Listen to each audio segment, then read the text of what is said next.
Muy buenas tardes tengan todos ustedes. Soy Ernesto Velázquez, coordinador del Consejo Editorial Consultivo del Universal, y es un gusto poderlos tener a todos ustedes, a los distinguidos invitados aquí presentes y a todos los que nos están viendo a través de las redes sociales en este foro que convocan el Universal, el Gran Diario de México y la Fundación Miguel Alemán, acompañados de los diarios de la República integrantes del Grupo PAR, periódicos asociados en red. Nos reúne esta mañana un tema fantástico con el título El papel y trascendencia de Ricardo Flores Magón en la Revolución Mexicana, y nos acompañan esta mañana aquí en la Fundación un panel verdaderamente de lujo. Tenemos dos grandes historiadores aquí presentes en la Biblioteca Mexicana de la Fundación Miguel Alemán, la doctora Josefina MacGregor, el doctor Javier García Diego, y a distancia, conectado desde la Universidad de Columbia, al doctor Claudio Lomnitz. Se acompaña también en la mesa don Daniel Alemán Serrano, el representante más joven de la familia Alemán, a quien le agradecemos muchísimo su presencia. Su presencia simbólicamente nos da ese espíritu de la continuidad de las tareas que ha hecho la familia Alemán en pro del trabajo cultural aquí en la Fundación de Miguel Alemán. Muchísimas gracias. Y nos acompaña el director general de la Fundación Miguel Alemán, el doctor Alejandro Carrillo Castro. Gracias, querido Alejandro, por la hospitalidad de siempre.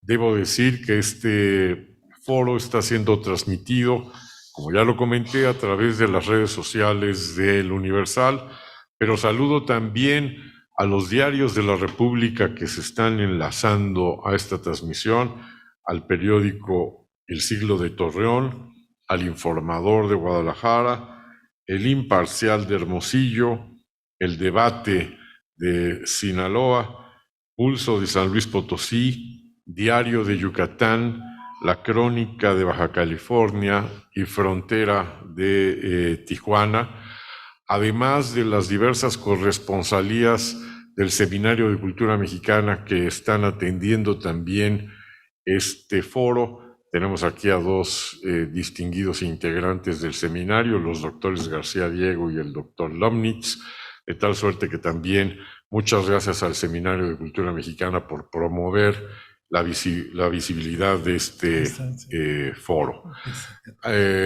Antes de dar inicio, quisiera yo cederle la palabra al doctor Alejandro Carrillo Castro para que a nombre de la Fundación Miguel Alemán también pueda dar la bienvenida. Doctor. Muchas gracias, estimado Ernesto.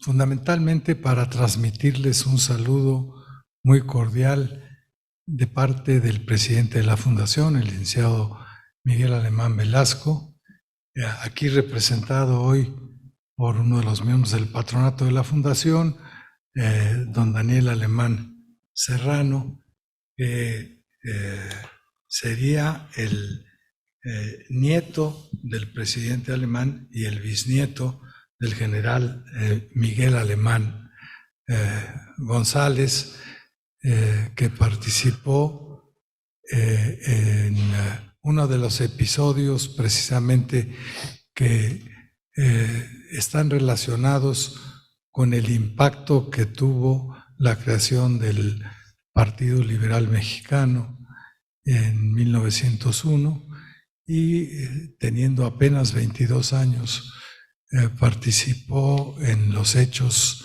militares de Acayucan, en Veracruz. Por estas razones, la figura de los hermanos Flores Magón, de Librado Rivera, de Antonio y Villarreal, son de alguna manera no solamente bien conocidas, sino estudiadas aquí en la Fundación Miguel Alemán. Y nos da muchísimo gusto que Ernesto haya conseguido la posibilidad de contar en esta no le podemos llamar webinar como se estila ahora, ahora que están surgiendo tantos neologismos para aprovechar los avances tecnológicos a los que nos obligó la pandemia para realizar este tipo de eventos, en este caso mixto, con una asistencia presencial de algunos amigos de la Fundación y desde luego de los panelistas tan distinguidos que nos acompañan, y desde la salida por la vía virtual de las redes que nos permiten que nos escuchen y vean en lo largo y lo ancho de la República. Particularmente quiero agradecer a la maestra Josefina MacGregor su presencia en esta ocasión, a don Claudio Lobnitz y a nuestro querido amigo y admirado colega don Javier García Diego, a quien le queremos agradecer, además que no haya puesto de pretexto para asistir en esta mañana, que ayer fue homenajeado por la Universidad Nacional Autónoma de México con el otorgamiento del título de doctor honoris causa, que nos llena de regocijo, don Javier. Pues básicamente eso es lo que yo quisiera expresar, y le regresamos con mucho gusto el manejo de la mesa a don Ernesto Velázquez Briceño. Muchas gracias, querido Alejandro. Y sí, todos nos sumamos a la felicitación y al orgullo que nos da que haya sido usted investido como doctor honoris causa el día de ayer por la Universidad Nacional Autónoma de México.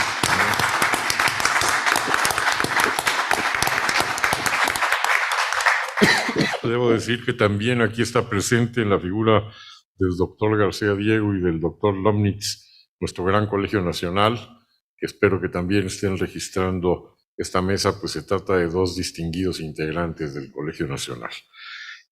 Vamos a comenzar esta mesa que tiene, ya lo comenté, como título el papel y trascendencia de Ricardo Flores Magón en la Revolución Mexicana. Nos interesó mucho destacar el tema, la figura, la persona de Ricardo Flores Magón por la importancia que se le ha dado en época reciente desde la visión oficial a la figura de Ricardo Flores Magón. Quizás sea, lo estábamos comentando antes de iniciar este foro, la primera vez que incluso, va un detalle muy local, pero interesante, es la primera vez que entre las figuras que adornan la iluminación celebratoria de la Revolución Mexicana en el Zócalo está la efigie de Flores Magón. El gobierno de la República se ha dedicado a elogiar y a dedicar este año como año de Ricardo Flores Magón, pero como suele suceder cuando figuras históricas se incorporan de esta manera a la iconografía oficial, suele diluirse entre una mirada, digamos, a veces superficial, la verdadera historia, trascendencia y papel que jugaron esas figuras históricas. Y eso siempre nos preocupa, es importante poner a debate y darle información fundamentada de quiénes fueron estos grandes personajes de los que estamos hablando, en particular de Ricardo Flores Magón, que junto con sus hermanos, junto con otro puñado muy, muy interesante de personajes,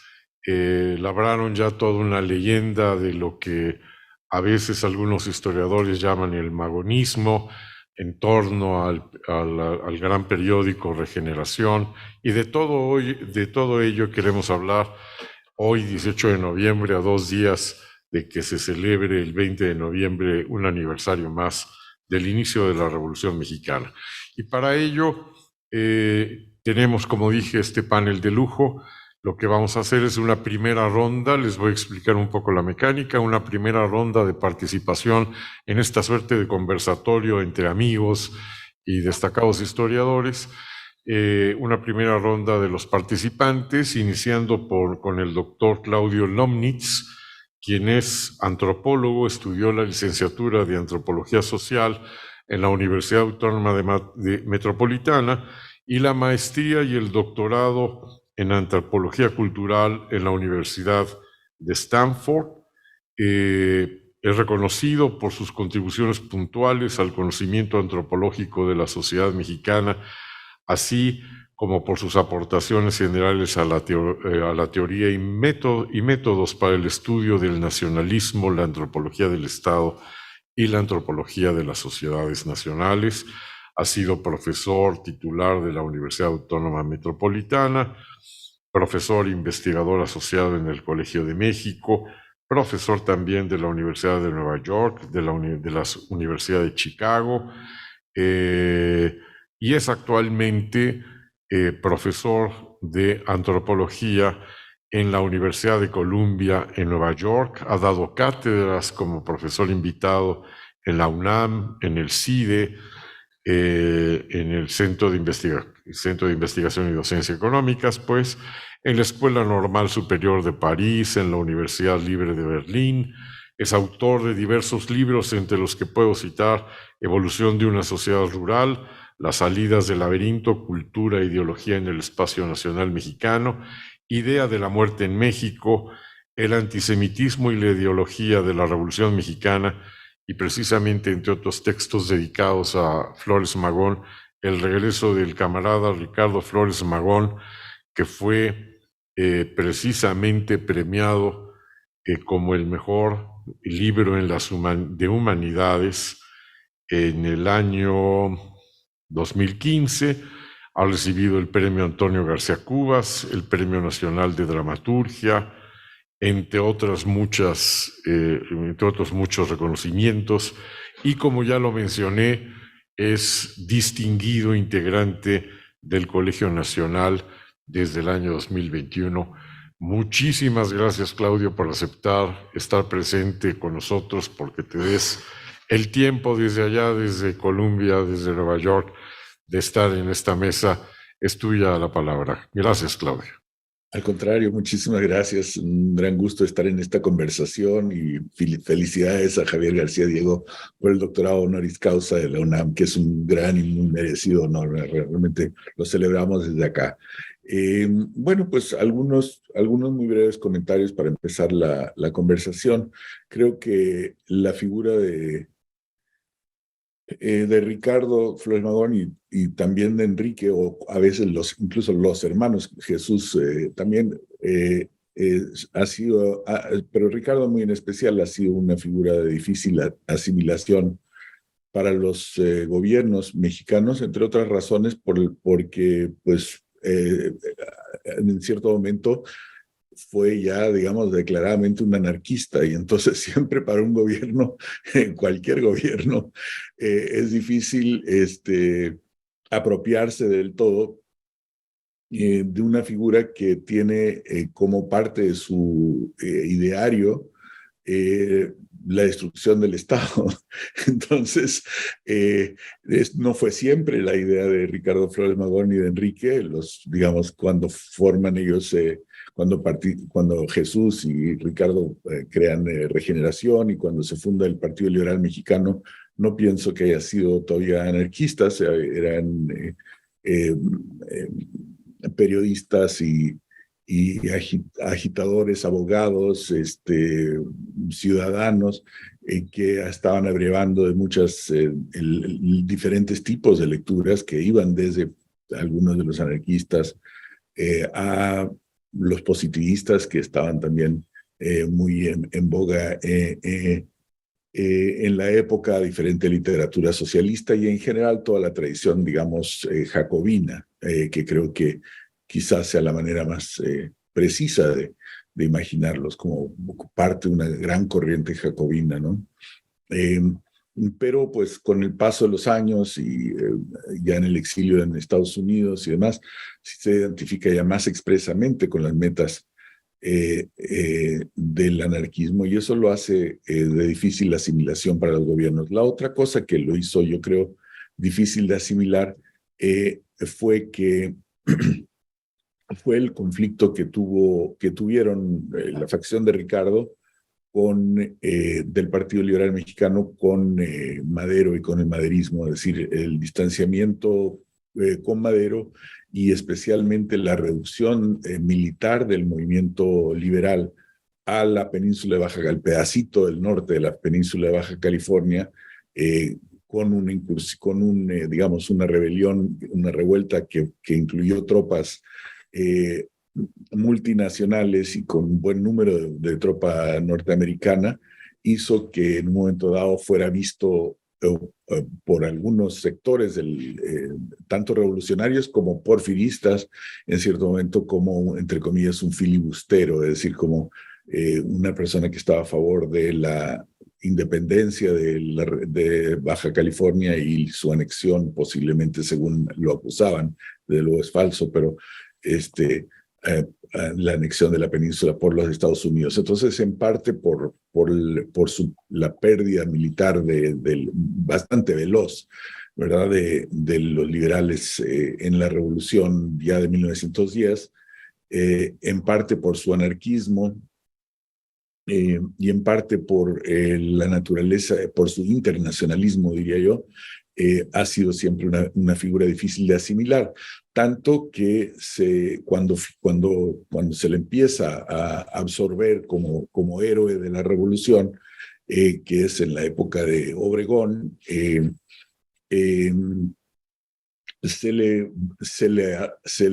por un lado, se le asimila como lo más puro de la revolución. Hay una especie, es como el equivalente político de la Virgen María, así una figura inmaculada, según que nunca fue corrompida por las fuerzas políticas de la revolución, etcétera, etcétera, y que nunca quiso no aceptó la vicepresidencia, nunca quiso ningún puesto político, sufrió pues lo que sufrió y lo que sufrieron, porque también Enrique sufrió bastante, aunque es en cárceles y en una vida realmente de asceta que llevó.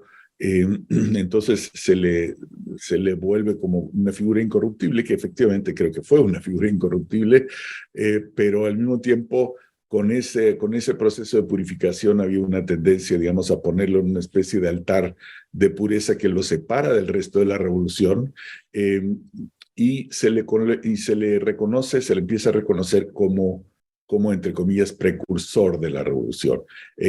Proceso en el cual participó muy alegremente en cierto momento Enrique, porque pues Enrique sobrevivió muchos más años y entonces con la consolidación de gobiernos postrevolucionarios tuvo un papel como de narrar toda la experiencia de ellos en periódico, y además también de certificar los llamados precursores de la Revolución Mexicana, casi como un sector del gobierno, de los gobiernos revolucionarios, y que además, gracias a esas certificaciones, recibirían pensiones como ex revolucionarios, como excombatientes. Entonces, el propio Enrique participa en cierto momento de esta idea de este concepto, el precursor de la revolución, que a mí me parece, y lo alego en mi libro sobre Ricardo Flores Magón, pues un poco molesto como concepto, porque pues lo que fueron fue revolucionarios, y es verdad que ellos fueron, digamos, los primeros en intentar una revolución en 1906 y 1908, dos intentos fallidos, y también es verdad que el programa que sacan en 1906, creo, aunque esto es debatido, me interesaría mucho conocer la opinión de la doctora MacGregor y del doctor García Diego al respecto, porque hay algunos grandes historiadores de la revolución, como Alan Knight, por ejemplo, que han dudado de esto, o opinan que ha sido exagerado, pero tengo la impresión, sin ser un gran historiador de la revolución, ni mucho menos, que sí es verdad que el programa de 1906 que ellos sacaron desde San Luis, Missouri, fue pues fue realmente un documento fundamental para imaginar las reformas laborales que eventualmente entrarían a la Constitución del 17 y en general todos los temas que tienen que ver con la dimensión, digamos, de derechos sociales y derechos económicos que después se retomarían por el constituyente del 17 y por diversas facciones de la Revolución Mexicana. Entonces, ideológicamente, sin duda, me parece que ellos generaron una serie de ideas, insumos que fueron centrales para la revolución, pero pues no se murieron en 1910 y Ricardo y todo esto pues siguieron en la lucha durante la revolución, una buena parte desde la cárcel, desde luego, desde diferentes cárceles, y pues Ricardo se muere en la cárcel al final en 1922, pero pues habiendo sido un revolucionario toda la vida. Entonces llamarlo precursor es una manera un poco, por un lado, de enaltecerlo, pero por otro lado de separarlo del resto de la revolución. No creo que ningún gobierno, ni siquiera el actual de México, tenga facilidad para digamos, para del todo cooptar estas figuras. Por una parte, por la relación tan tensa que tuvieron con algunos otros revolucionarios, entonces tampoco siempre vas a poder estar bien con Dios y con el diablo. No puedes al mismo tiempo decir que tu inspiración es Ricardo Flores Magón y que tu inspiración es Francisco Madero, por ejemplo. Aun cuando Madero sí es verdad que fue, digamos, simpatizante de los liberales y que los apoyó económicamente en algunos momentos muy difíciles de ellos cuando estaban en el exilio en los Estados Unidos. Está claro que el ideario es realmente muy, muy distinto, tanto que el Partido Liberal en realidad hay un cisma muy importante al interior de la Junta Organizadora del Partido Liberal, entre los que deciden sí entrarle a la revolución del lado de Madero y los que, como Ricardo y Enrique, no. Entonces los que sí, como por ejemplo Antonio Villarreal y Juan Saravia y muchos otros, que entran a la revolución y que después tendrían una carrera muy interesante, muchos de ellos interesantemente dentro del carrancismo. También, obviamente, la influencia de los liberales en Zapata y en el zapatismo es muy grande, aunque creo que también todavía es un tema de investigación que está pendiente. Entonces, quizás con esos comentarios arranco. Muchas gracias, Claudio. Pues pones acento en muchos temas que permiten precisamente tratar de atrapar la figura de este gran personaje, Ricardo Flores Magón. Le voy a dar la palabra ahora a nuestra querida doctora Josefina MacGregor, a quien agradezco mucho que esté presente con nosotros, quien hizo sus estudios de licenciatura, maestría y doctorado en Historia en la Universidad Nacional Autónoma de México, obteniendo mención honorífica en todos. Recibió el Premio Salvador Azuela, otorgado por el Instituto Nacional de Estudios Históricos de la Revolución Mexicana, por el mejor trabajo inédito sobre la Revolución Mexicana en 1991 y 1999, y el Premio Marcos y Celia Maus por la mejor tesis de maestría e historia. Es profesora, desde luego, de la Facultad de Filosofía y Letras en la Escuela de Historia de nuestra UNAM desde 1975. Su labor de investigación se ha enfocado básicamente a dos grandes áreas. Por un lado, la historia política y social del Porfiriato, la Revolución y los primeros años del México posrevolucionario. Es autora de varios libros, entre ellos El sentir de un pueblo en las cartas al presidente, México y España del Porfiriato a la Revolución, 1910-1913, Revolución y diplomacia, México y España, 1913 y 1917, Belisario Domínguez, Moral y Ética, Impronta de Vida, entre otras publicaciones. Me da muchísimo gusto y muchísimo honor que una experta como la doctora MacGregor nos acompañe en esta mesa el día de hoy. Muchas gracias, doctora. Muchas gracias a ustedes por la invitación. Yo me siento muy distinguida por estar en esta mesa donde participan 2 miembros del Colegio Nacional y además queridos colegas. Bueno, yo creo que algo que ha planteado el doctor Lomnitz es muy interesante, cómo es difícil que la figura de Flores Magón sea aceptada por la historia oficial o por los gobiernos, ya debido a su carácter de opositor a la autoridad.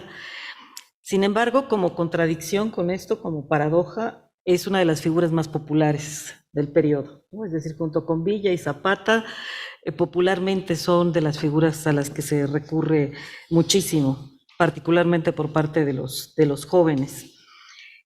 A mí me parece que, y esto es una de las cosas que a mí me gustaría enfatizar, que precisamente una tradición de historia esencialista que nos presenta a los personajes como iguales desde que nacen hasta que se mueren, y que hace que, por ejemplo, se piense que Ricardo Flores Magón fue anarquista desde chiquito hasta que se murió. Y por otra parte, la permanencia de esta organización, el Partido Liberal Mexicano, a través del tiempo y a través de los cambios de ideología, y que fue manteniendo esa nomenclatura. Entonces, estos 2 elementos me parece que provocan que la gente se confunda mucho en torno a Flores Magón, y creo que ya lo estaba señalando Claudio en su participación. Yo creo que algo que tendríamos que enfatizar es ese periodo tan largo en el que se hace, bueno, tan largo de varios años. Finalmente él muere muy joven, cuando 39 años, 49, 10 años después que Madero. Madero y él son del mismo año. Sí. Entonces, bueno, él muere de 49 años. Ese periodo en el que se va construyendo, en donde tendríamos que notar un poco para precisar fechas y la gente se pueda ubicar un poco mejor, que entre 1901 y 1905, desde luego él empieza a trabajar en la oposición a Díaz desde 1892 con un movimiento de estudiantes, cuando él todavía, bueno, era estudiante. Pero bueno, entre 1901 y 1905, donde se está creando ese partido liberal o esa organización de agrupaciones liberales, en donde la oposición a Porfirio Díaz se basa sobre todo en las demandas de respeto a la ley, la oposición al antireeleccionismo y una demanda de justicia. Es decir, está como en los cánones liberales todavía. Entre 1905 y 1908 tendríamos la formación exactamente del Partido Liberal, a través de una junta organizadora de esta agrupación, que elabora un programa, este programa al que ya ha aludido Claudio, un programa muy completo en donde se muestra esa no renovación, no planteamientos de carácter socialista ni anarquista, sino una nueva mirada que corrige los problemas que se enfrentaban con la aplicación del liberalismo, que ahora podríamos llamar quizá liberalismo social, en donde se mete ya esta cuestión muy de lleno, y que va a ser un programa que va a ser muy importante para la revolución, en mi opinión.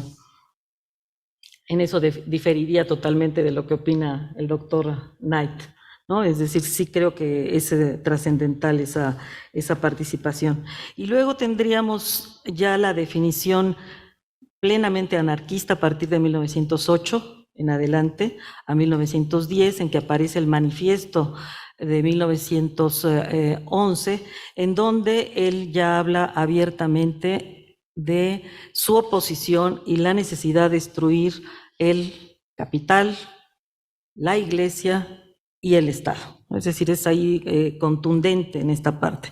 Mientras que en la etapa anterior todavía se plantea un Estado interventor. Esa es la diferencia que yo vería en estas 2 etapas. Ahora, siguiendo al maestro Eduardo Blanquel, él cuando analiza el pensamiento político de Flores Magón, una de las cosas que dice es que cuando ya él está en la cárcel y que sigue escribiendo, él ya entra a una elaboración de ideología, y entonces entra a una elaboración de una utopía sobre la base del anarquismo. Entonces creo que esta sería como que nos daría una idea de cómo se va transformando este hombre a través del tiempo. Y prueba evidente de ese desprecio que sentía por el Estado, pues es que cuando está precisamente en la cárcel y hay trámites, hay un movimiento para quererlo sacar de la cárcel, esta posibilidad de hacerlo corría por parte de el general Álvaro Obregón, que era presidente de la República, y Flores Magón rechazó esa participación y prefirió quedarse en la cárcel a salir avalado por el propio presidente de la República, ¿no? En ese momento. Entonces, creo que esto es muy importante para ver eso, que los hombres y estos personajes se van construyendo. Desde luego, algo que se puede ver en la documentación de Flores Magón, bueno, primero su relación tan estrecha con la prensa, como un elemento muy importante de comunicación, pero también su correspondencia. Uno puede ir viendo justo esa lectura, ese acercamiento a muchos pensadores. Esto lo ha trabajado el doctor Lomnitz con mucha atención en el libro que se ha citado sobre el regreso del camarada. Lo trabajó también el maestro Blanquel con cierto detalle, y entonces vamos viendo cómo va siendo esa participación de lecturas socialistas, pero sobre todo anarquistas, en donde pensadores como Proudhon, Kropotkin están presentes en esta elaboración que él tiene de su mirada anarquista. Ahora, sí vemos que hay una ruptura. Me parece que eso es significativo. Es más, pareciera, y no sé esto qué piense el doctor Lomnitz, hay una ruptura incluso con la revolución, con los hombres que están participando, y aunque hay una influencia anarquista en México, pareciera que ese contacto se pierde, que los mexicanos están un poco separados de él, las organizaciones obreras ya no tienen ese mismo contacto. En un principio, a partir de la fundación de la Casa del Obrero Mundial en 1912, pero pareciera que esto es porque está totalmente vertido Flores Magón precisamente a Estados Unidos, ¿no? Es donde está pues preocupado las relaciones con lo que está pasando en el movimiento obrero de allá. Y paulatinamente es que se empieza a recuperar, yo creo, la figura de Flores Magón, particularmente después de su fallecimiento. No sé si esto sería suficiente. En esta primera ronda, por supuesto que sí. Muchas gracias, doctora. Como ya vieron ustedes, el doctor Lomnitz nos ha hecho un panorama general del personaje, la manera como en la historiografía o en la mirada oficial se le ha, por un lado, enaltecido y que al mismo tiempo separado al considerarlo, al llamarle precursor. La imagen coinciden tanto el doctor Lomnitz como la doctora MacGregor en esta enorme popularidad que tiene la figura de Flores Magón, en esta idea de la pureza de Flores Magón y en este desconocimiento de las ideas de Flores Magón. También la doctora MacGregor nos ha hecho favor de darnos un panorama de la construcción de las ideas del propio Flores Magón. Ahora toca el turno de nuestro querido doctor Javier García Diego, nuestro celebrado doctor honoris causa por la UNAM, quien cursó la licenciatura en Ciencias Políticas en la UNAM, la maestría en Historia en la Universidad de Chicago, y posee 2 doctorados, uno en Historia de México por el Colegio de México y otro en Historia de América Latina por la Universidad de Chicago. Es especialista en la historia de la Revolución Mexicana, sobre todo en sus aspectos políticos y culturales, así como en un corte cronológico que abarca de finales del siglo XIX a mediados del siglo XX. La trayectoria del doctor Javier García Diego es extensa. Haciendo un intento de síntesis, destacaría muchísimo su carácter de presidente del Colegio de México del año 2005 al 2015, que fue también director general del Instituto Nacional de Estudios Históricos de la Revolución Mexicana, que sigue siendo maestro e investigador en el Colegio de México, que ha impartido cursos en la UNAM, en el ITAM, que son numerosas sus publicaciones: Puebla en Armas, La Revolución Mexicana, Así fue la Revolución Mexicana, en 8 volúmenes como coordinador académico general también de esta magna obra editorial, La Revolución Mexicana, crónicas, documentos, planes y testimonios, entre muchos otros textos. Es doctor honoris causa, ya lo dijimos, desde ayer por nuestra querida UNAM, por la Universidad Nacional Autónoma de México, también lo es por la Universidad Nacional de General San Martín en Argentina, por la Universidad Nacional de Atenas en Grecia, por la Universidad Michoacana de San Nicolás de Hidalgo. Fue miembro de la Junta de Gobierno de la UNAM, investigador nacional emérito del Sistema Nacional de Investigadores, integrante de la Academia Mexicana de la Historia y de la Academia Mexicana de la Lengua, y también miembro del Colegio Nacional e integrante también del Seminario de Cultura Mexicana. Es un honor tenerlo aquí, querido doctor. Muchas gracias. No, el honor es mío. Muchísimas gracias por la invitación. Ernesto, Alejandro, pues aquí Daniel Alemán, pues qué bueno que nos apoya, que promueve este tipo de actividades. Yo pensaba iniciar mi participación señalando lo atinado que sea discutir el asunto del magonismo en la historia de México en un lugar que está vinculado al general Miguel Alemán González. Es curioso, fue de las únicas rebeliones vinculadas de una u otra manera al magonismo, la de Acayucan, porque el resto de las rebeliones fueron más bien norteñas y podría decir que fronterizas. Bueno, primero que todo aprovecho para saludar a Claudio, que está muy lejos, pero muy cerca. Claudio, aquí a Josefina y en fin a ustedes. Yo primero que todo, yo quisiera hablar de cosas generales y creo que Ernesto Velázquez dio la posibilidad de tocar estos temas. Yo creo que los historiadores de México en general estamos ocupados, algunos contentos, otros críticos, pero ocupados, no dije preocupados, dije ocupados, en esta vocación y gusto que tiene el presidente López Obrador por la historia.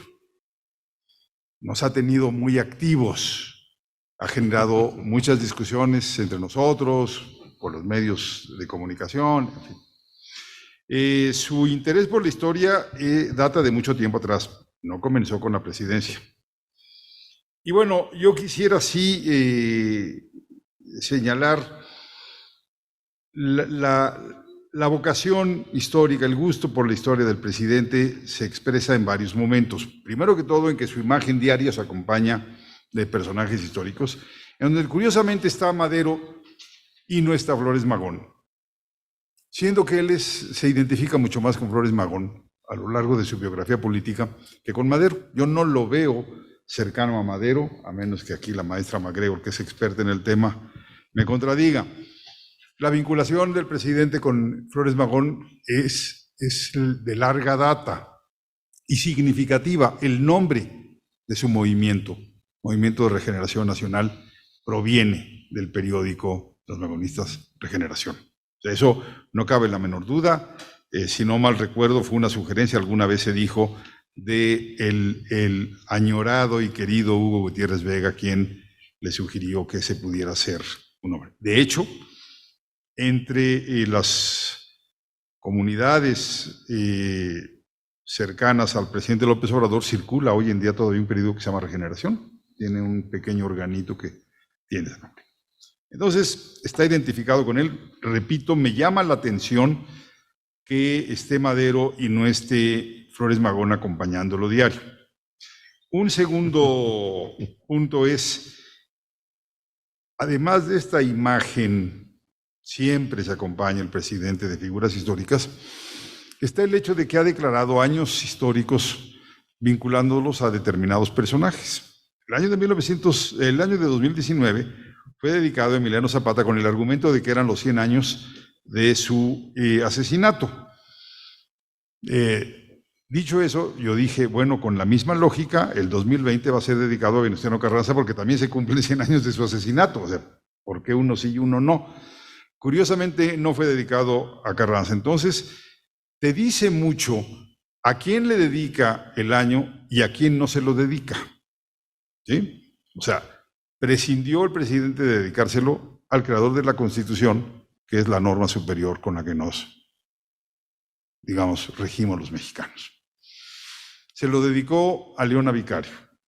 Y bueno, todavía hay discusiones sobre cuál fue el motivo, y yo creo que es muy importante el rescate de las mujeres en la historia de México, pero ese año en particular, tenía que haber sido de Carranza, porque es la Constitución que nos rige, simple y sencillamente. El 221, ya no recuerdo, con la pandemia se me borró la memoria, creo que se lo dedicó al Ejército Mexicano. Y el 2022 a Ricardo Flores Magón. Ahora, si ustedes se fijan, como dicen en los contratos, en la letra chiquita, dice Ricardo Flores Magón, precursor de la Revolución Mexicana. Y tengo también las mismas dudas que tiene Claudio. ¿Precursor de qué revolución? Y segundo, el decir precursor está segmentando la biografía política de Ricardo Flores Magón. Por cierto, ya para terminar el año, lo de los años vinculados a un personaje, estoy dispuesto a apostar dinero con ustedes y con quien nos esté escuchando de manera virtual a que el 2023 se lo va a dedicar a Pancho Villa. A Pancho Villa, que se van a cumplir 100 años de su asesinato también. Aquí nadie moría, eran asesinados. Bueno, entonces, volviendo al tema, a mí sí me llama la atención que un jefe de Estado, y esto ya lo señaló Claudio, un jefe de Estado le dedique el año a una personalidad que identificamos con el anarquismo, si bien, y lo dijo muy bien Josefina, que por cierto, además de las publicaciones que le mencionó Ernesto, ha sido editora de los textos del maestro Blanquet sobre Flores Magón. Creo que ahí está su mayor vinculación con Flores Magón, pero en fin, eso nada más para abundar lo dicho por Ernesto. Entonces, el presidente, que es el jefe de Estado, le dedica el año a un personaje cuyo objetivo era acabar con los estados. Bueno, es cuestionable, aunque dice la letra chiquita, precursor de la Revolución Mexicana. Quiere decir que se queda con el Ricardo Flores Magón anterior, y ahí tiene razón Claudio, lo está segmentando, ¿sí? A mí lo que me preocupa es, y también ya se mencionó, el maestro Luis González decía que era peligrosa la historia calendárica, pero también decía que era peor la amnesia histórica. La historia calendárica, bueno, pues se recuerda a ciertos personajes, a ciertos hechos, a ciertos procesos en determinado momento, porque es una efeméride, es un centenario, lo que sea. Pero puede dar lugar a un análisis superficial de ese personaje, de ese proceso. Pero también tiene otras ventajas. Genera interés entre la sociedad, se involucran medios que por lo general no se involucran en cuestiones históricas, fluyen los recursos. En fin, creo que hay que aprovechar este tipo de efemérides, pero no podemos sustituir la historia broncínia anterior por una nueva historia broncínia. Esto es que no sea crítica, y ahí tiene toda la razón Claudio y tiene toda la razón Josefina. Tenemos que hacer una revisión crítica de Flores Magón. Estoy pensando en que Luis González proponía los cuidados que tenemos que tener con esta historia broncínia. Josefina decía que es un personaje icónico. Yo diría, sí, es un personaje icónico por su imagen, ¿sí? Este pelo hirsuto, pero también es un personaje icónico por las características de su biografía. O sea, es una biografía de verdad de un personaje que va a estar caracterizada por el periodismo de oposición permanentemente, desde que inició hasta que, por los constantes encarcelamientos, por el exilio y por este carácter que señalaba Claudio de integérrimo, de no ceder, de ser muy leal a sus ideas. Esto es lo que lo ha hecho icónico ante jóvenes, pero también ante sindicatos, y también le genera muchas simpatías a las asociaciones jacobinas. Y ahí comienza a ser a mí tampoco me convence la idea de precursor de la Revolución Mexicana, pero surge, digamos, a su primera participación en la vida política, la vida pública, que es muy apreciada por una cierta ideología muy consolidada a lo largo del siglo XX, que es el jacobinismo. Ciertamente, Flores Magón, lo que representa él y otros periodistas liberales de su época, representa la crítica a Porfirio Díaz por haber olvidado el carácter jacobino de la Constitución de 57. Ya después se meterá en otros temas, obreros, pero su crítica inicial a Porfirio Díaz es haber olvidado este carácter jacobino de la Constitución de 57. Toda esa etapa la hace siendo un liberal estricto. Regeneración es el periódico de jóvenes que Jesús terminó la carrera de abogado, Ricardo no, pero que estaban muy preocupados de la aplicación de la justicia. Es un periódico partidario de la Constitución de 57. La foto más icónica del magonismo, aunque todavía no eran magonistas, es esta foto en este balcón donde dice la Constitución ha muerto, ¿sí? Así como si fuera una pancarta o una manta, al mismo tiempo es una esquela mortuoria, sí, ¿no? Tiene un moño, en fin, negro. Exactamente, no lo presentan como estaba Regeneración en ese momento cerrado y él se hace desde el balcón del hijo del Aguizote. Son muchas cosas que hay que discutir, pero yo quisiera entrar a otros temas. Esto de la crítica a Porfirio Díaz por haberse alejado de los principios liberales, lo hacen como hijos y como descendientes de liberales. Se están defendiendo una tradición familiar, y estoy pensando en Flores Magón, los Flores Magón que eran hijos de un soldado juarista, en Camilo Arriaga, que era sobrino de Ponciano Arriaga, y así podríamos señalar otros nombres, ¿no? Ya para ir terminando mi intervención, yo diría precursor de la revolución, como decía Claudio, bueno, sí llamó a las armas en 1906 y 1908 con poco éxito.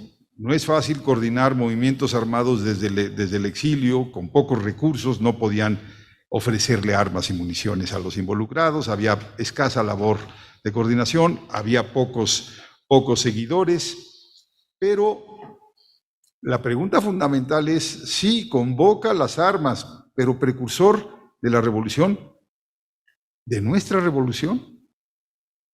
Fue muy crítico de Madero, fue muy crítico de la lucha armada maderista, y una vez, y esto para mí es lo que define la segunda etapa, que ya insinuó Josefina algo de ella, la segunda etapa es, yo diría, de 1910 en adelante.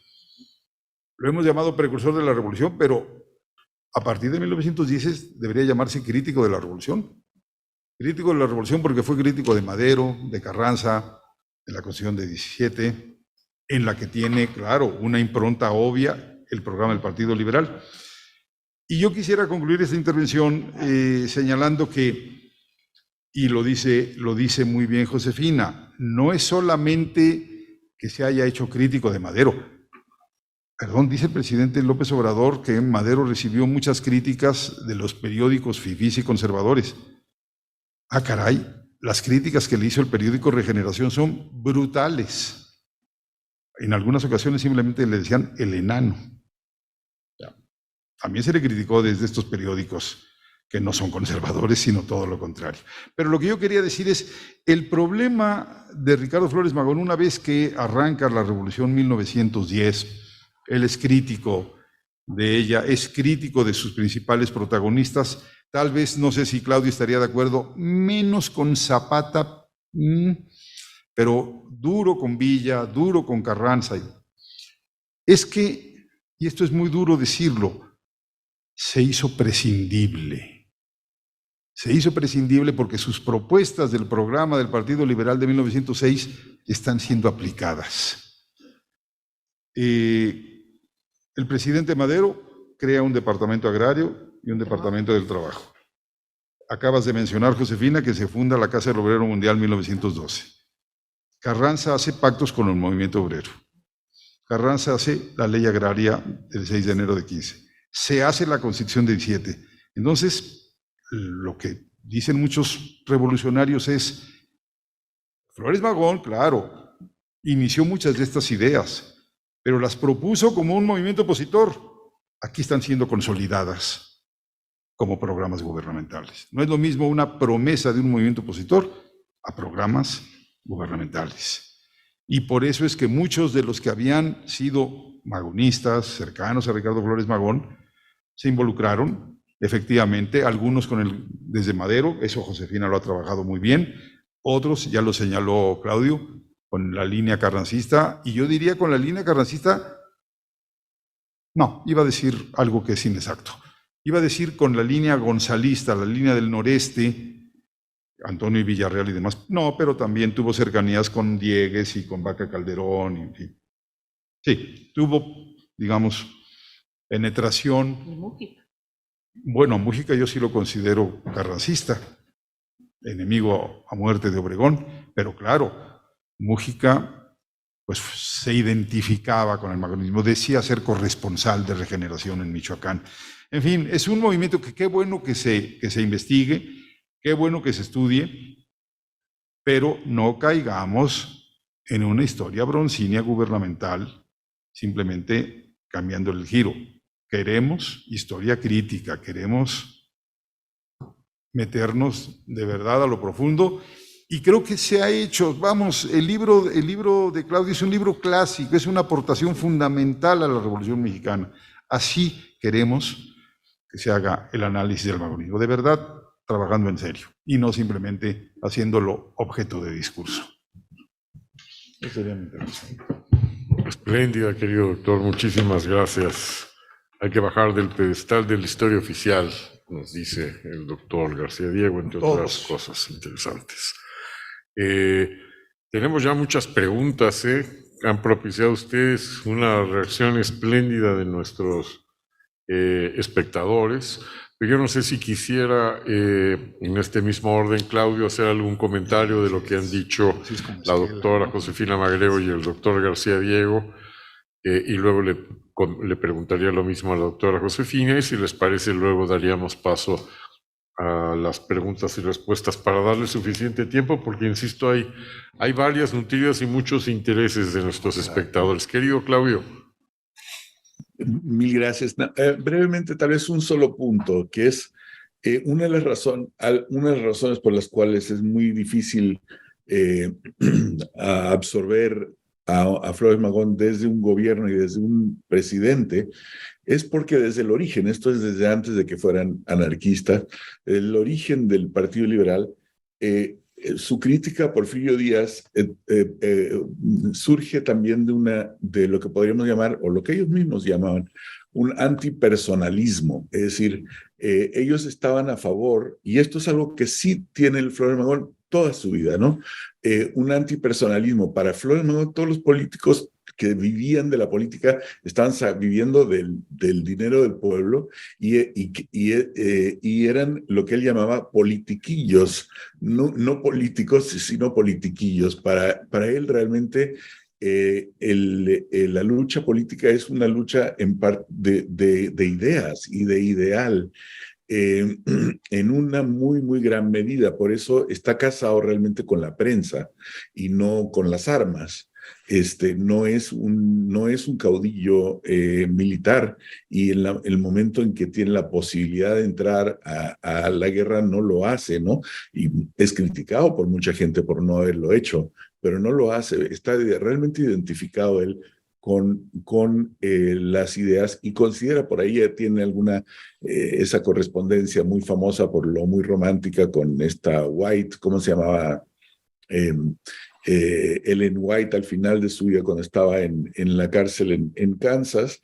Él la acusa y en cierto momento de ser ingrata con las ideas, que si no se da cuenta que la Bastilla no cayó nada más por una revuelta ahí de una serie de sans-culottes ahí que tomaron la Bastilla, sino que la Bastilla cayó por 100 años de producción de ideas. Entonces, primero hay un tema de ideas ideal, y segundo hay un tema de antipersonalismo. Es decir, la idea de Porfirio Díaz como el hombre indispensable, el hombre sin el cual no podía haber un orden en México, la figura de tránsito y de transición entre un México, digamos, revuelto, sumido en el bandidaje, a un México moderno. Eso era algo que ellos rechazaban y que él siguió rechazando en cada una de estas figuras, en Madero, desde luego, en Villa, bueno, tenía profunda repulsión a Villa, Carranza también profunda repulsión, y aún a Zapata al principio también tiene algunos comentarios un poco en donde sospecha de él como un potencial politiquillo, ¿no? Después creo que tiene mejor opinión de Zapata, pero sí hay un momento en que siempre está bajo duda cualquier caudillo, es un anticaudillista, y entonces es muy difícil que un caudillo lo tome como su ideólogo, porque digamos finalmente es una traición a las ideas de Ricardo eso. Muchas gracias, Claudio. ¿Algún comentario, doctor? Intento ser muy breve. Además de lo que dijo el doctor García Diego sobre las fechas conmemorativas, yo agregaría que permite a los historiadores en particular reflexionar sobre estos procesos. Nos gustan las conmemoraciones por eso. Entonces celebramos que haya este tipo de cosas porque nos permite comunicarnos y entablar un diálogo sobre estos asuntos. El punto que yo querría enfatizar y que quizá tiene que ver con esta idea de si es precursor o no es precursor el movimiento, el magonismo, es que justamente cuando uno enfatiza en magonismo y lo vuelve personalista el movimiento, es decir, se está centrando en la figura de Flores Magón, cuando en la organización del Partido Liberal no había solamente un hombre, había muchos. Y entonces creo que eso es muy importante.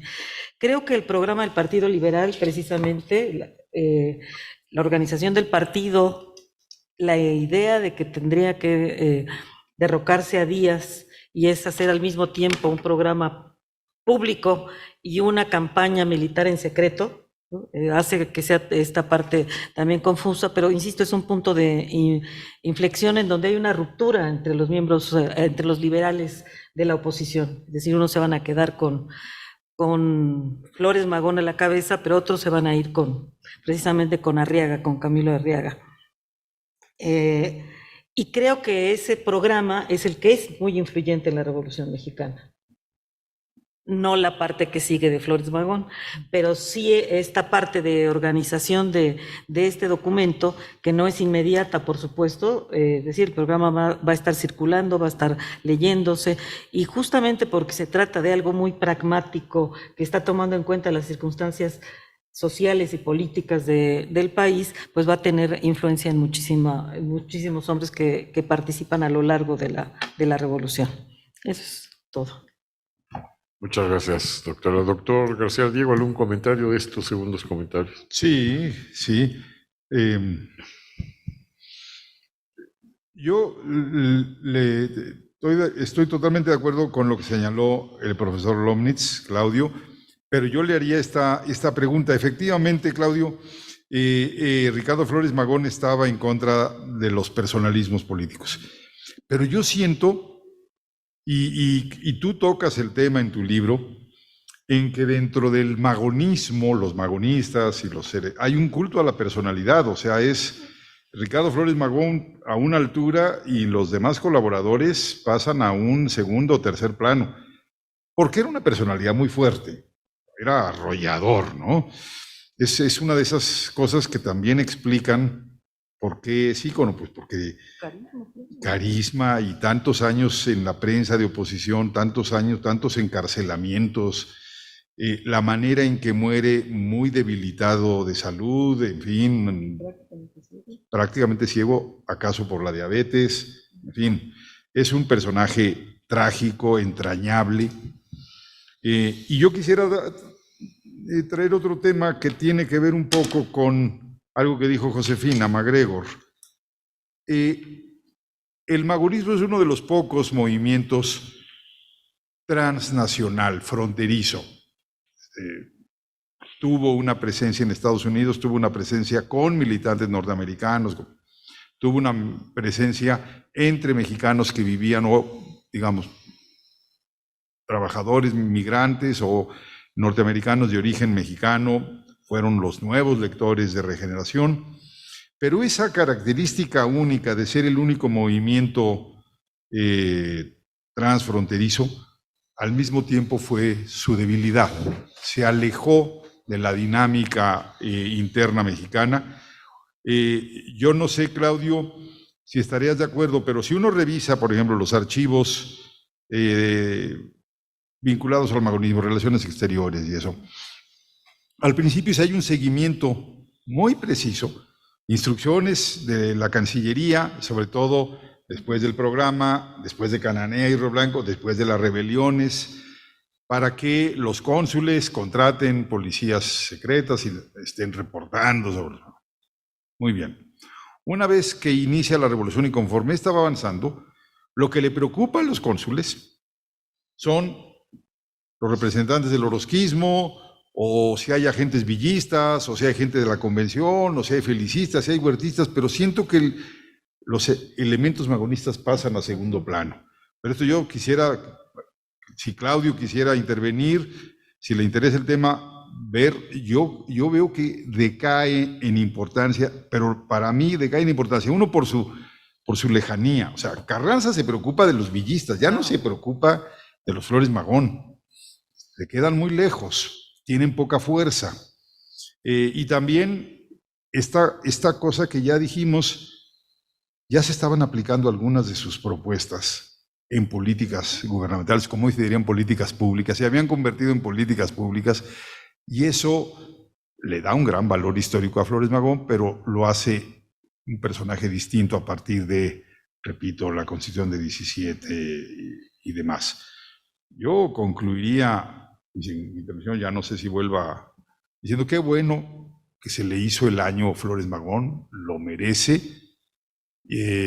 Sé que va a haber muchas actividades de comunicación y políticas en los próximos días, pero también necesitamos pues, debates más académicos, ¿no? Porque el personaje es fascinante y el movimiento en sí, y es un...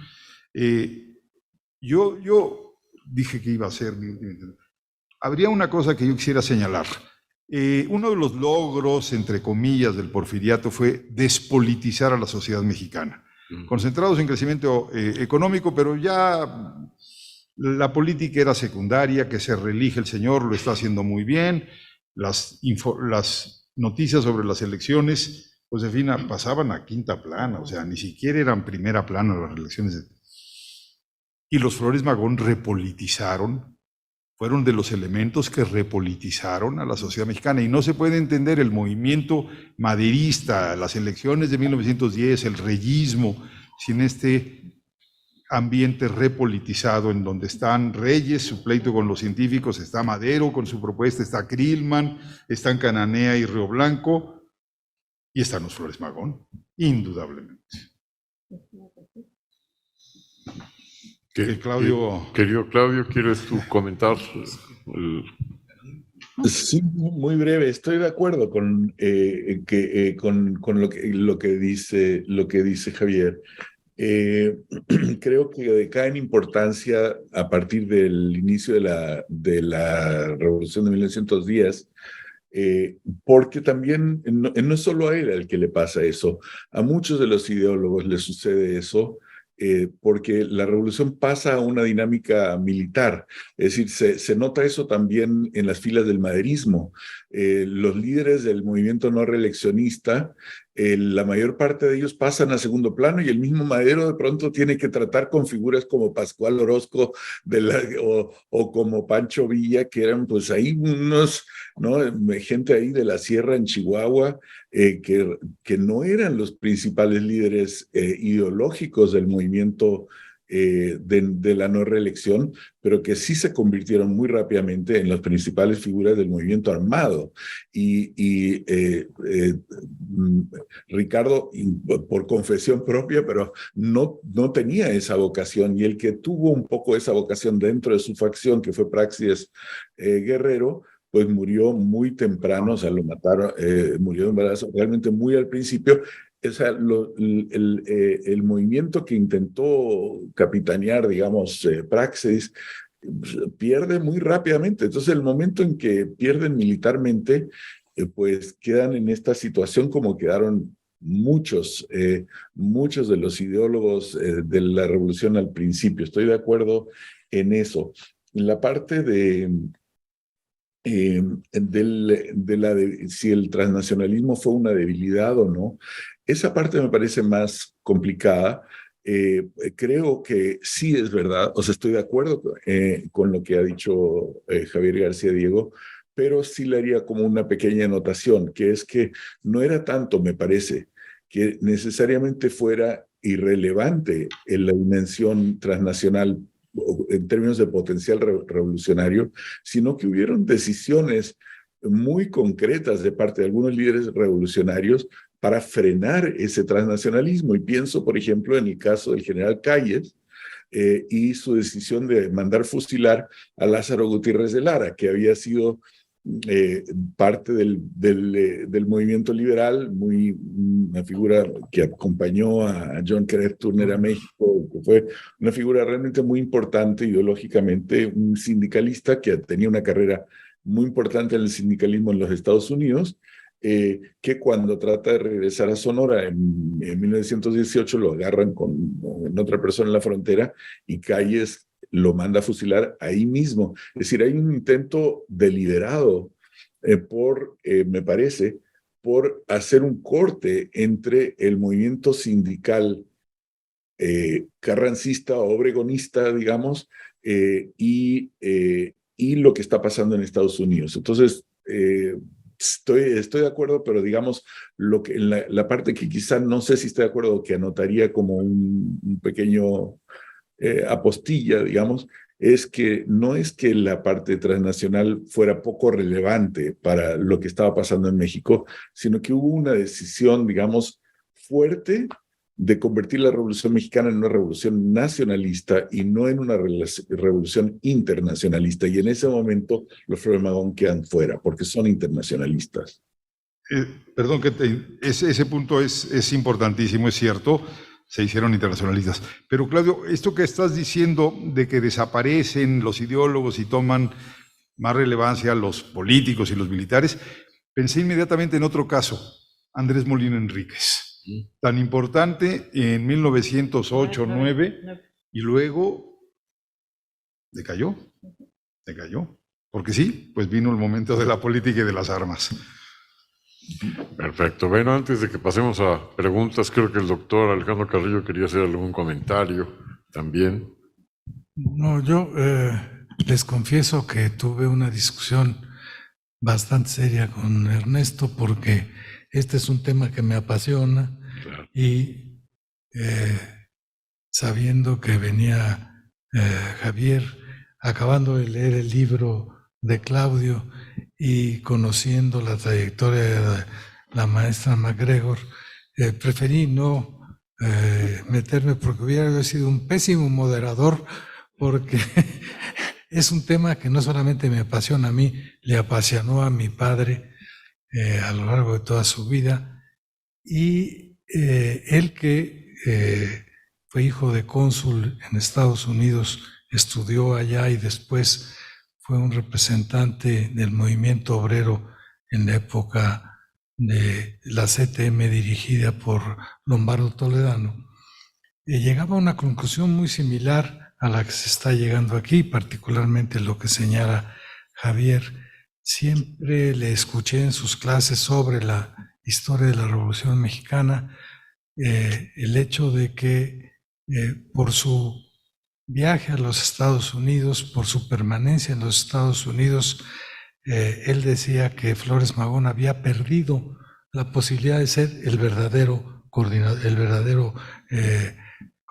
del movimiento revolucionario, y que a él le llamaba mucho la atención esta transformación al anarcosindicalismo. Le había venido no de estar leyendo, aunque lo había leído, libros de Kropotkin y demás, sino que fundamentalmente de los dirigentes del IWW, de las organizaciones obreras norteamericanas, y que eso hizo que se separara, ¿no? Fuera prescindible por las razones que ha dicho aquí Javier García Diego, pero fundamentalmente porque sus interlocutores estaban allá, y sus interlocutores con los que finalmente estuvo discutiendo los últimos años de su vida eran definitivamente anarcosindicalistas, ¿no? Esto es lo que... Pues es muy coincidente. Gracias por tu comentario, mi querido Alejandro. Nos están haciendo algunas preguntas. Tú acabas de medio responder a una que es muy interesante. ¿Cuáles fueron las mayores influencias en el pensamiento anarquista de Flores Magón? Nos preguntan. No sé si hay alguno de ustedes que quiera contestar abiertamente. Quizá, ¿no? Que ha trabajado sobre esto. ¿Perdón? Quizás se me ocurre que Josefina podría ser. Tú, Claudio, lo puedes hacer mejor que yo, pero bueno, es decir, lo que se ha visto claramente, como mencioné al principio, es que hay una influencia de escritores anarquistas rusos, Kropotkin, Proudhon, ¿no?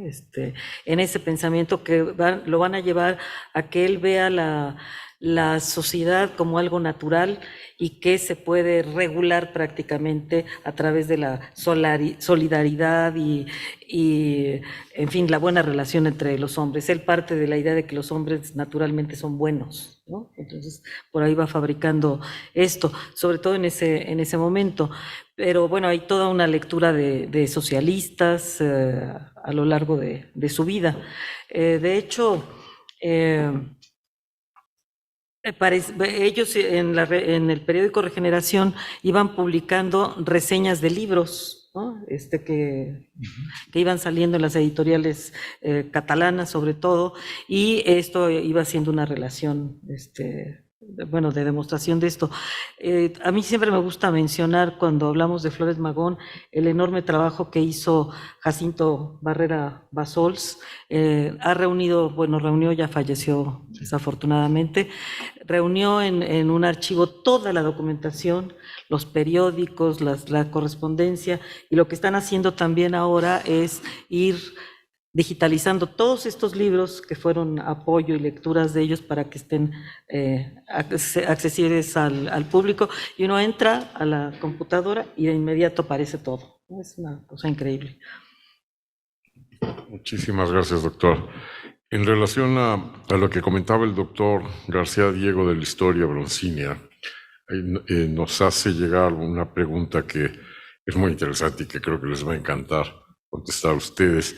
Dice uno de nuestros espectadores que llevó a su hijo al Monumento a la Revolución y al museo que está en el Monumento a la Revolución, pero que no le supo explicar en un momento dado por qué todos los héroes que están ahí, cuyos restos están ahí en las columnas del Monumento a la Revolución, fueron enemigos entre sí, se pelearon ejército contra ejército y descansan en el mismo.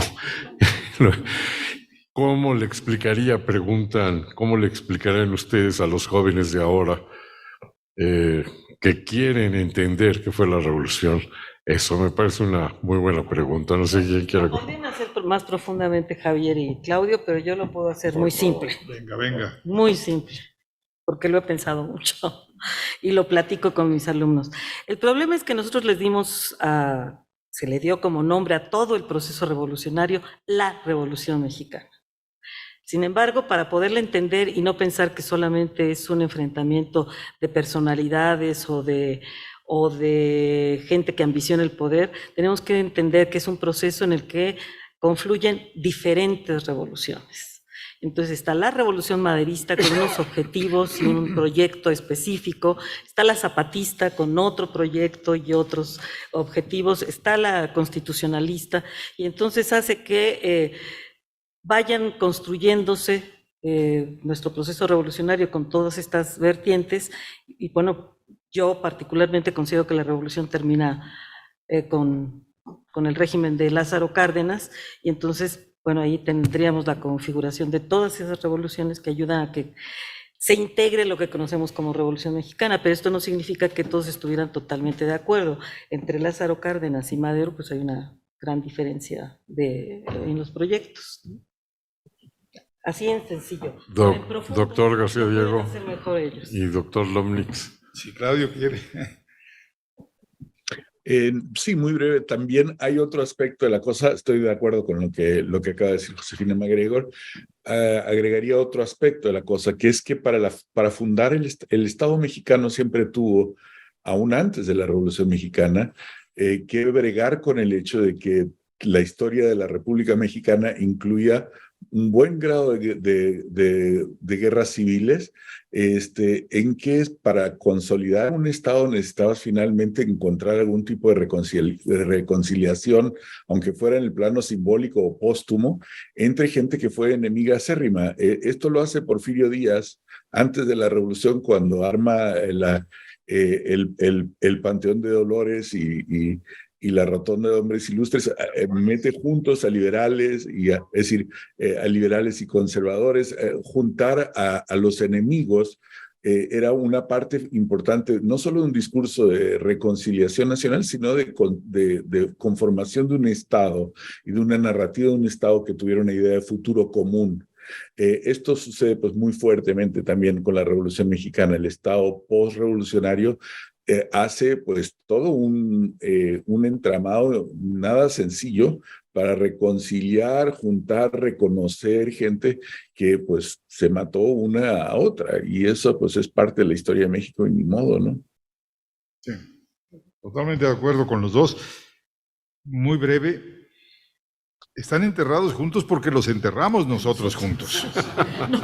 No porque ellos quisieran.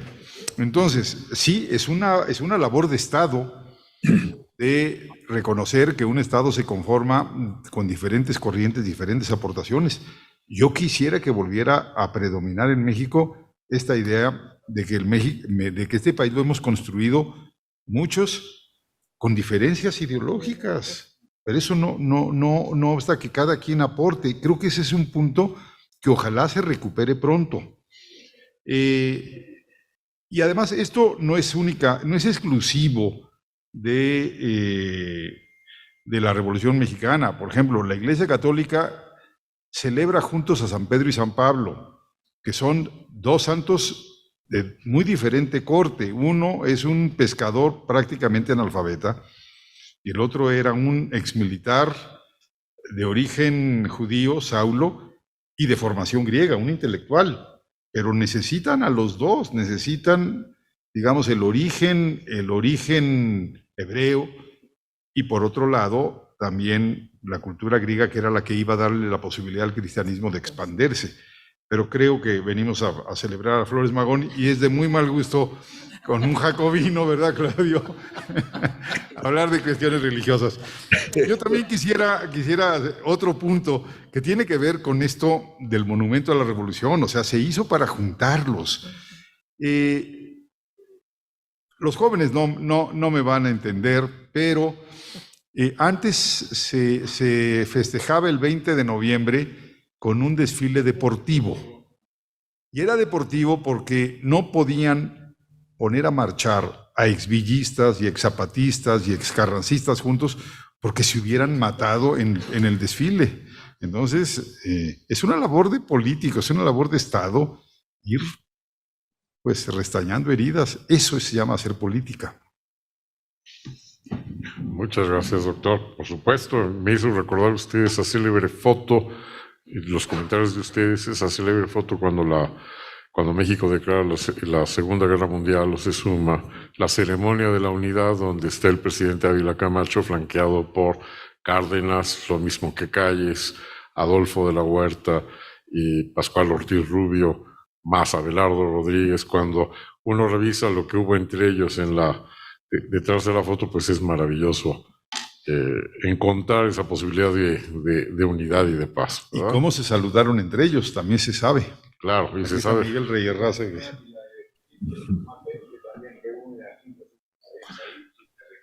Aquí están comentando en la Biblioteca Mexicana, también citando cuando López Mateos también reúne a los expresidentes y además les da trabajo a los expresidentes. El doctor Alejandro Carrillo quiere hacer un comentario. Yo a Miguel Reyerrazo siempre le he pedido que escriba sus memorias, pero no me hace caso. Ya lo habremos de convencer. No, yo solamente quería decir que efectivamente, como señala Javier, quizá las nuevas generaciones no lo lleguen a comprender, pero todavía a mí me tocó ir a conmemorar en el Monumento a la Revolución una fecha en donde curiosamente se celebraba o se conmemoraba la muerte de el general Calles y el nacimiento del general Cárdenas, o al revés. Y entonces venían los discursos oficiales, y cuando hablaban los representantes de la familia y los amigos cardenistas, los callistas permanecían sentados y no aplaudían, y ocurría exactamente lo mismo. O sea que en ese monumento en donde hemos querido enterrar, como dice Javier, y unir, aunque sea ya post-mortem y con concreto a los participantes en la revolución, todavía hasta hace muy recientemente no era tan sencillo, ¿no? Pues es muy injusto eso, porque si uno pensara en la transición a la democracia mexicana, participaron algunos priistas, participaron panistas, participó el PRD. Por Dios, este país lo hemos construido todos.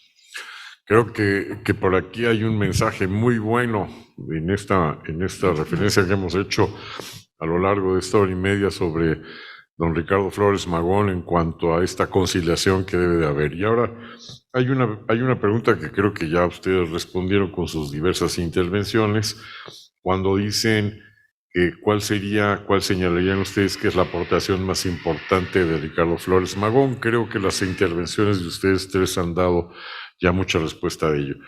Pero quisiera, en aras del tiempo, terminar con esta otra preguntándoles, para que ustedes puedan dar su comentario final en algo que me parece interesante y hasta divertido. Nos preguntan, ¿qué creen que Flores Magón diría si llegara al Zócalo y viera su imagen en los focos, en las luminarias y la iluminación celebratoria de la Revolución Mexicana? ¿Qué les parece si los tres nos hacen una respuesta y con esto damos cierre a la mesa? ¿Quiere comenzar, doctora?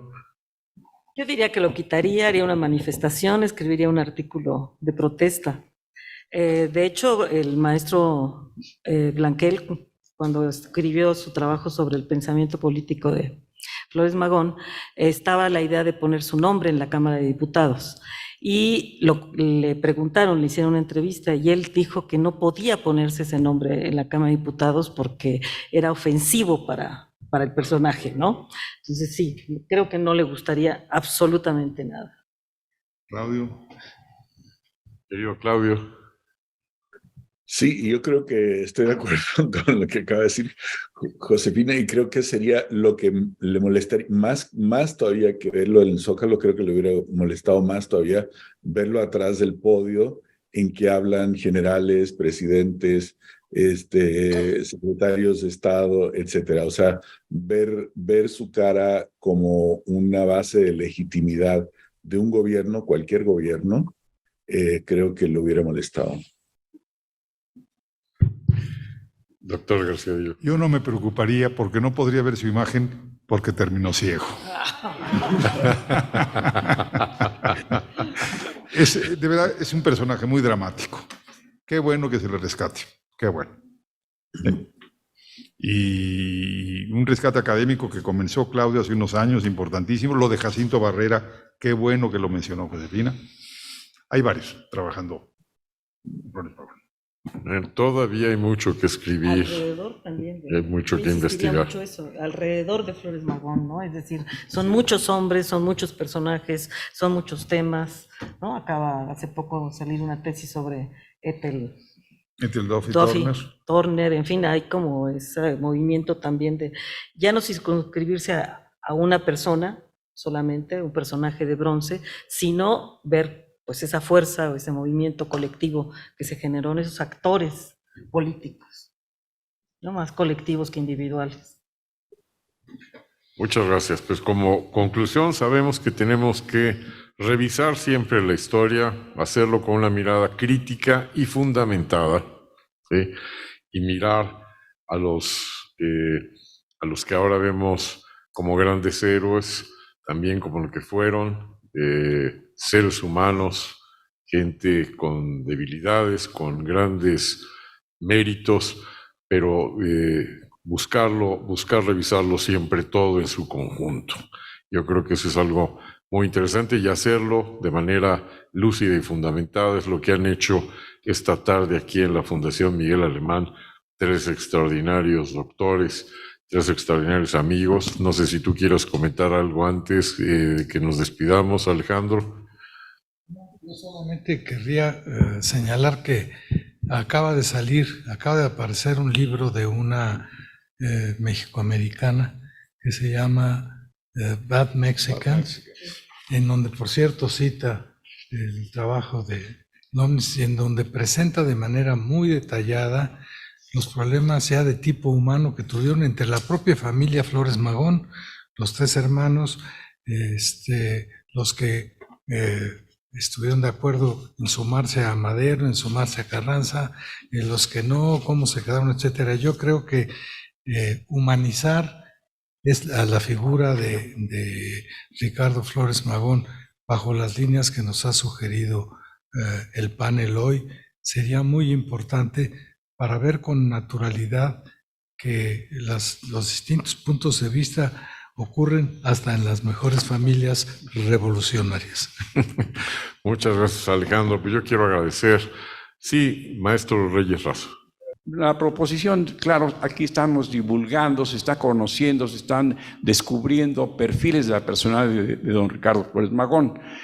Pero ¿por qué no una divulgación al alcance de las grandes masas mexicanas, de los estudiantes, de la escuela primaria, de los párvulos, para que esto, que es un gran esfuerzo y reúne los mejores talentos mexicanos y debe convocar a más, tendría mayor efecto que la mera celebración broncínea que ya criticaba don Luis González y González, ¿no? Yo le decía, porque mi papá desfilaba, me llevaba ante el Venustiano Carranza y me decía, vaya y cuádresele. Yo permanecía a los 6 años con pantalón corto, pues toda la gente diría, este niño está loquito, ¿verdad? Que sé que está haciendo ahí solito. Y luego ya así mi papá se ponía a hacer barra fija, caballo con arzones, paralelas, etcétera. Desfilaba en el 20 de noviembre los de la COBE, de Cooperativa de Obreros de Equipo, etcétera.